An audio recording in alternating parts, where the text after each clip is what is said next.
O mga mare at pare, eto na naman tayo.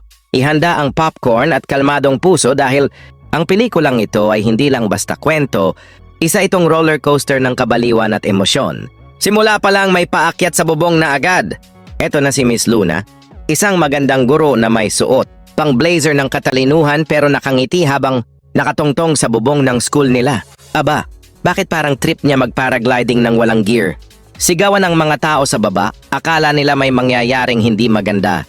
Pero teka lang, inisa-isa niyang buksan ang kanyang mga butones, parang si Darna bago lumipad. Pero ang twist, walang costume change at mas lalong walang bato. Pero bago pa siya makalipad, biglang flashback. Ay mga sis, naghahalucinate lang pala siya. Grabe ang stress niya sa buhay, pati imagination niya lumilipad na rin.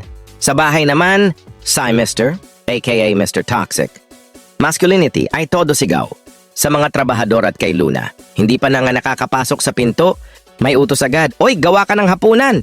Meanwhile, meet Bella, ang kambal ni Luna na kabaligtaran ng lahat.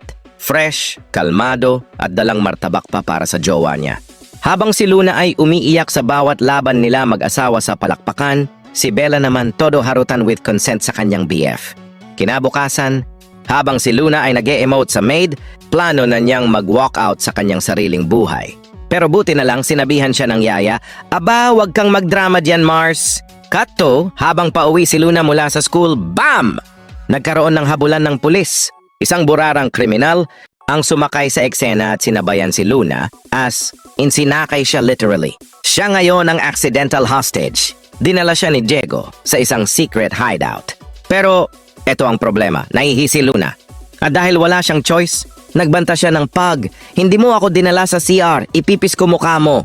At dahil doon, napilitan si Diego na samahan siya. Pero walang banyo, kaya welcome to tadyang levels ng desperation sa tabo, mare. Habang si Bella ay todo night out kasama ang jowat client na gustong gumawa ng erotikong nobela, si Luna naman ay nagre-reflect sa buhay niya habang nakakadena at nagpipigil ng luha sa tabi ng pader. At dito na pumasok ang plot twist. Lumambot ang puso ni Diego, pumiyok, umamin. Hindi raw siya masamang tao, kundi isang biktima ng sistemang korap.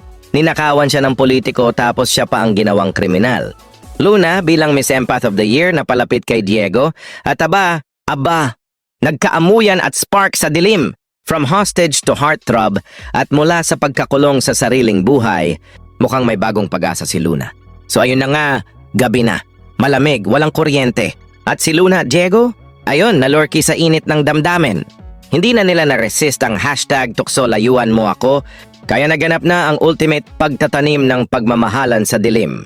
Samantala, si Bella, abalang-abala sa kanyang trabaho, habang nagmamadali tapusin ang isang erotikong nobela na inutos ng kanyang jowang si Arnold. Pero mare, ayaw niya talaga tong project na to. Feeling niya parang bawal sa morals ni Mama Mary. Pero dahil sa lambing at kaunting grinding ni jowa, ayun, napao rin si ating. Pagkatapos ng pagsusulat, tuwang-tuwa si Arnold sa gawa ni Bella. Pero ang puso ni Bella, biglang sumeryoso. Naalala niya si Daddy Issues, yung tatay nilang dati halimaw sa bahay, ngayon ay suki na ng wheelchair at sabaw stare sa home for the aged. Cut to, si Diego, si bad boy with a backstory, bigla na lang nagdesisyong pakawalan si Luna. Pero si Luna, bilang certified martyr, sabi niya, "Ayoko, wag mo ko iwan. Ayoko bumalik sa lalaking ang halik ay amoy sigarilyo at galit." Pero si Diego todo pihil. Sabi niya, "Kung mahal mo ako, iwasan mo ko. Kasi habulin pa ako ng mga pulis, hindi ng feelings lang." Umuwi si Luna. Malinis na siya after ilang araw na amoy hostage. Pagharap sa asawa, boom! May eksenang parang Wapakman meets The Legal Wife. Sinaktan siya emotionally at physically. Ang lungkot, sis. Fast forward, habang kumakain si Luna sa resto, napadaan ng isang lalaki na kamukha ni Diego. Napahawak siya sa kutsara, napaungol ang puso. Tinakbo niya ito. Pero plot twist, guni-guni lang pala. Ganyan talaga pag di mo alam kung gutom ka o broken-hearted. Sa kabilang scene, si Bella naman ay nakita ang jowa niyang si Arnold na may kasamang bagong tanim. Aba, galit si Bella. Inaway si Arnold. Umamin naman si lalaki na siya ay nag-aani sa ibang bakuran at ang girl ay kapatid pa ng business partner nila. Level up ang kabit drama. Dahil sa sobrang pagkabitray ni Bella, pinalayas niya si Arnold. Pero syempre, sa gabi, tinamaan siya ng lungkot sa aircon. Ganon talaga. Biglang boom!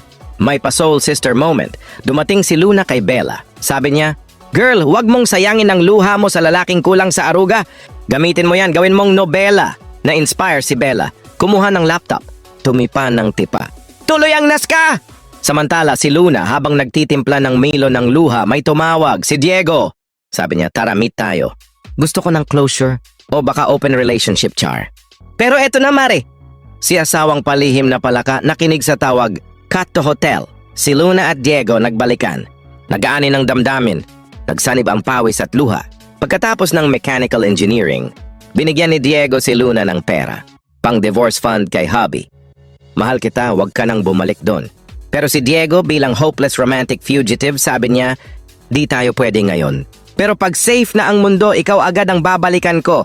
Oh, pero hold your tears. Kasi paglabas nila ng hotel, boom! Police everywhere! May pa si Ren, may pa Mr. Suave Gunman. At sino ang nagturo ng lokasyon? Abay, sino pa? Ang chismosong ex-hubby ni Luna. Naputukan si Diego. Natapos sa kandungan ni Luna habang may background music na "Sa dulo ng walang hanggan." The next day, si Luna kalma lang. Tinapos ang chapter ng buhay niya, binayaran ng annulment fees, at umalis sa bahay na parang Miss Universe. May ngiting tagumpay. May konting luha pero empowered. Sa ending, si Bella pala sinusulat ang lahat ng ito sa nobela niya. And ang title, Luna. Ang babaeng nilunod ng luha pero lumutang dahil sa pag-ibig. Oy Lodi, wag kang madamot. Pa-subscribe naman, oh! Libre lang to, wala namang mawawala sa'yo. Pero may mapapala ako.